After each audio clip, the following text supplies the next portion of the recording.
The world's worst superhero team. Once upon a time, Eric and Woody Henderson were inseparable. Adopted brothers, best friends, brilliant minds. Years later, they are estranged siblings, petty rivals, and washed-up failures.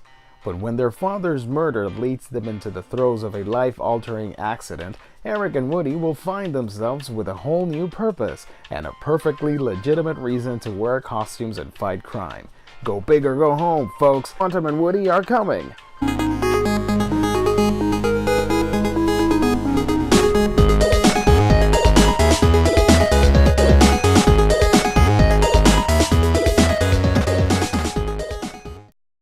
Welcome everybody to another exciting episode, another edition of A Week in Geekdom here on YouTube. I am your host, Giovanni Menendez, and I am reviewing another Valiant series. I am continuing my Valiant run. It is my goal to read every single Valiant book that I can, because I love this universe, and what better way to continue with the hilarious Quantum and Woody. Of course, they were a hit sensation back in the 90s, but now with everything else that was rebooted in the 2012 relaunch, we also received a brand spanking new iteration of Quantum and Woody, and it is honestly really freaking hilarious. I found myself really liking and loving these characters and laughing my butt off. Page after page, something piqued my interest and I kept reading. Some of the jokes on some occasions didn't quite hit home or just fell a little flat, but most of the time it is a quite enjoyable and fun read. Now, if you're wondering, if you're new to the whole Valiant thing and if you're wondering what the hell is Quantum and Woody, basically these two guys, Eric and Woody Henderson, are foster siblings. Now, after discovering that their father was murdered, they get into some weird hijinks trying to discover what really happened. They get into this weird accident where their bodies are meshed together, and as a result, they've got superpowers. Now, there is a catch. Turns out they cannot stay apart from each other more than 24 hours, or else their bodies will dissolve into atoms and nothingness or something. These guys were once really close as a family with their dad. They had a bit of a falling out, especially with Woody, but now in the present time, you know, the two brothers are sort of estranged. They don't really get along that great.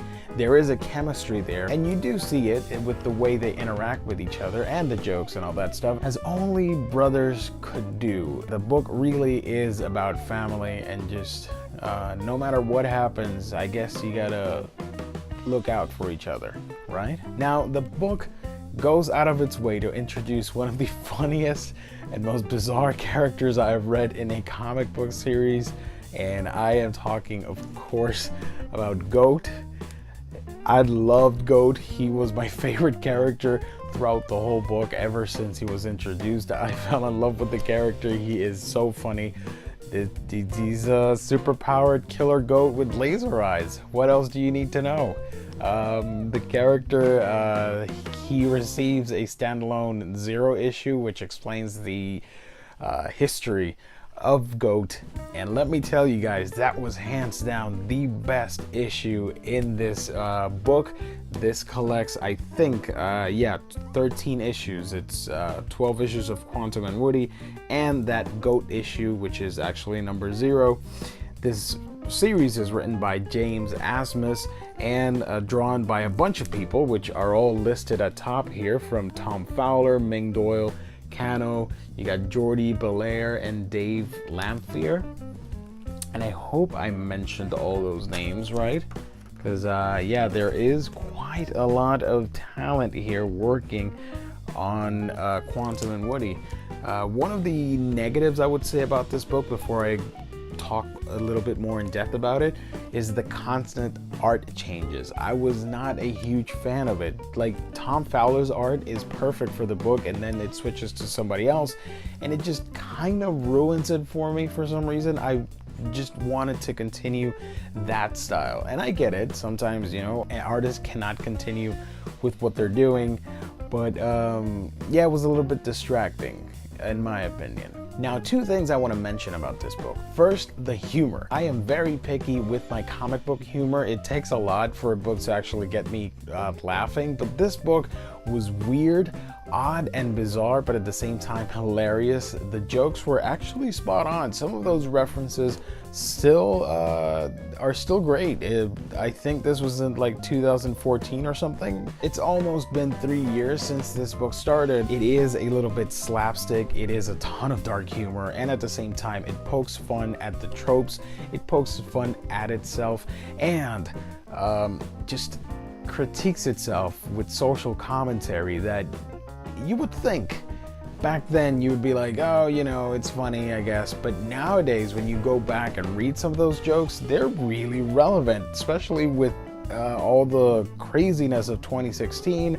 I don't know. What do you guys think of Quantum and Woody's humor? I thought it was pretty relevant. I guess the main attraction for this book is the humor, but the part I loved most was the relationship between these two brothers that are forced once again to be together again, to be in unison. Obviously, there is this external plot device that is forcing them to be together on a daily basis, but other than that is the murder of this paternal figure that brings them together again and makes them realize that they shouldn't have split apart, because, you know, it doesn't matter if you are biologically related to someone or not.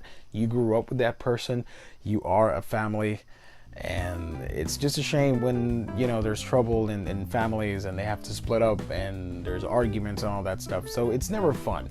You know, family is the closest thing you have since you were born, right? It's right there. And for these characters to hate each other but at the same time love each other, I thought that was really interesting and the heart and essence of the book, in my opinion. Aside from all the comedy stuff and bits and pieces with Goat and all the villains, the ERA, the villains of this book, which are basically like this organization of scientists and stuff. It was actually pretty funny. Overall, a great, hilarious book that I think everybody would enjoy. But please bear in mind, if you are sensitive to dark humor and just a satirical view on topics like violence, racism, superheroes, poking fun at the genre or the comic book medium and all that stuff, then it might not be your cup of tea. But if you're up for it and if you have a good sense of humor and you want to, you know, just have a good time reading it and having some fun, then I highly suggest you pick out Quantum and Woody, especially that 0 issue. Best issue so far. I love it. One of the best Valiant issues ever, in my opinion. Holy crap, that was just insanely good. I highly recommend it. As you can see, the book, I'm gonna take off the slipcover here for you guys, which I forgot to do so at the beginning of the video because, you know, that's how I roll. As you can see, Quantum and Woody right there, a little embossed logo, same with the spine. Actually looks pretty cool. The creasing and the binding on this book is really just, look at this. Some of the art in this is actually pretty cool, but then, like I mentioned at the beginning, but then all of a sudden you get all these weird tonal shifts in art, which are a little bit jarring, and that's part of the negatives for this book, in my opinion.